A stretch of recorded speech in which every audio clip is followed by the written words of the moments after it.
kapatid, ito po ang tanong ko sa inyo. May niyakap na ba kayo ngayong araw?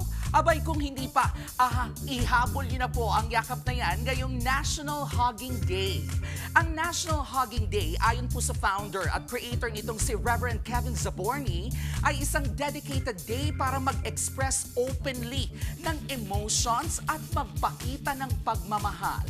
Ini-emphasize nito ang kahalagahan ng physical touch at emotional connection.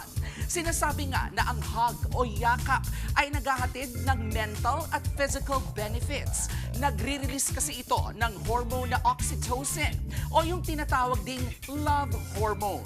Ayon po sa mga pag-aaral, ang hug o yakap ay nakakapagpababa ng blood pressure, pati na ng heart rate at stress hormones. Nakakatulong din ang yakap para palakasin ang ating immunity sa sakit. Base nga po sa isang pag-aaral ng mga scientist sa Carnegie Mellon, out of 400 participants na nirecruit for a hugging experiment, mas kakaunti ang nagkasakit among the participants na higit na marami ang natanggap na daily hugs. Mainam ding pampakalma at pampalakas ng loob ang yakap. Magical po ito, lalo na para sa mga baby at toddler. O ayan mga kapatid, huwag po natin kalimutang magbigay ng power hug today and every day sa ating mga mahal sa buhay.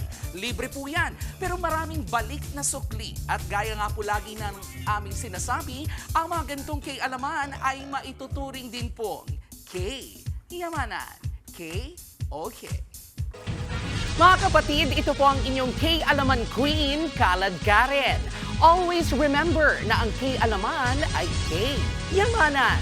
Kaya para sa latest showbiz news at dagdag impormasyon, mag-follow at mag-subscribe sa social media pages ng News 5. K-okay.